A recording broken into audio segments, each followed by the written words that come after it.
Rhodes Show. Turn up your mind. This morning, an horrific Russian strike on a humanitarian convoy in Ukraine, killing at least 23 people with more than 60 hospitalized. Most of the images too gruesome to show. The convoy of around 40 vehicles was heading into Russian-occupied Zaporizhia to pick up family and take them to safety. Zaporizhia is one of 4 regions Vladimir Putin will illegally declare part of Russia this morning. The Kremlin holding a signing ceremony in Moscow to formally announce the annexation of the territories. The land grab occurring after staged referendums in 4 parts of the country, some people forced to vote at gunpoint, stoking new fears of further escalation in the war as Russia warns an attack on the newly seized territory would be a direct attack on Russia. Putin even threatening the use of nuclear weapons to defend their land. Much of the world condemning Russia's move. The UN Secretary General saying it has no legal value. It is a dangerous escalation. It has no place in the modern world. It must not be accepted. The US expected to impose harsher sanctions on Russia in response. The United States will never recognize Russia's claims on Ukraine's sovereign territory. Inside Russia, growing unease at the military draft to support his war. Putin now admitting mistakes were made, saying return home those who'd been drafted unreasonably. But at the same time, moving to stop the wave of fighting-age men from leaving the country by opening up new military enlistment offices near border entry points.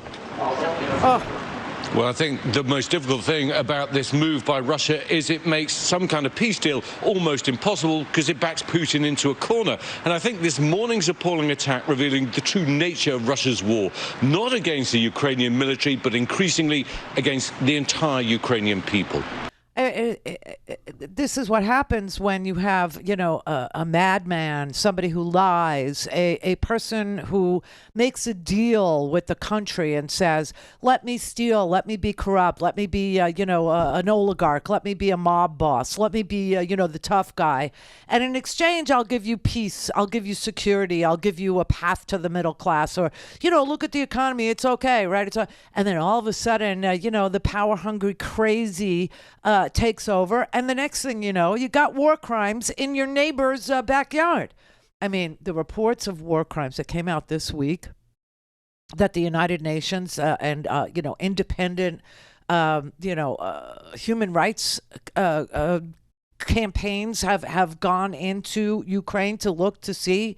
I mean, the amount of raping of every from 4 years old to 82. I don't know how else to say it without, making you gag.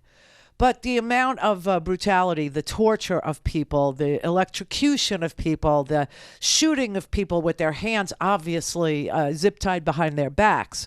The indiscriminate bombing of families and apartment complexes and civilian, theaters with clearly the words children spelled out on the roof so that the bombardiers will not bomb it because obviously it's civilians and they did it anyway. They did every war crime that you could possibly do. Putin has done in Ukraine. And now he's had a fake, and I'm telling you, we're just one step removed. We got a little lucky in 2020. We got a little bit lucky. 7 million more Americans said than didn't. This is enough. We've seen enough. The lying is crazy. The drama is off the charts. I don't need love letters from Kim Jong-un being written to our president. The COVID hoax, everything was a hoax. Forget it. We're dying. 1 million of us have died. We're done with this. We're done with this. But only 7 million more people said we were done with that lack of integrity, with that kind of representation than didn't. Just that we're a country of 350 million people, give or take. And about a half of them are voting age, 150 million. And of the 150 million, only 7 million said, yeah, I get it. This has gone too far. So we got a little bit lucky. But now look at the election that Vladimir Putin is saying is a legit, free, fair election. This thing was held at gunpoint. This thing was held, soldiers were going door to door, forcing people to fill out this paper ballot, okay, this crazy thing. And then the totals came in, and Vlad is literally saying 98% of the people of, Zaporizhia, where he was shelling a nuclear facility, where everybody was being threatened with, like a nuclear holocaust by virtue of, disabling the cooling ponds for nuclear spent fuel rods. And, they all, 98% of them want to be with Russia. Same thing in Kherson, where there was, indiscriminate bombing, and Luhansk and Donetsk. That's where they had these elections by gunpoint. Well, the UN, I got to tell you, I think the UN is cooked. I think it's broken. I don't know. I mean, is it salvageable? We'll see. But as long as Russia is on the UN Security Council and has veto power, although I understand from the rules, yes, that's how geeky I get, from the UN rules that a member of the UN Security Council that is involved in an active conflict has no vote on that conflict. So Russia is part of the UN Security Council, the National Security, the Permanent Security Council. Anyway, the UN Secretary General Antonio Guterres actually said there is no way that the United Nations is going to recognize this, fake and fraudulent, at gunpoint held election that, Putin's claiming victory in Ukraine. Any decision to proceed with the annexation of Donetsk, Luhansk, Kherson, and Zaporizhia, regions of Ukraine, would have no legal value and deserves to be condemned. It cannot be reconciled with the international legal framework. It stands against everything the international community is meant to stand for. It flouts the purposes and principles of the United Nations. It is a dangerous escalation. It has no place in the modern world. It must not be accepted.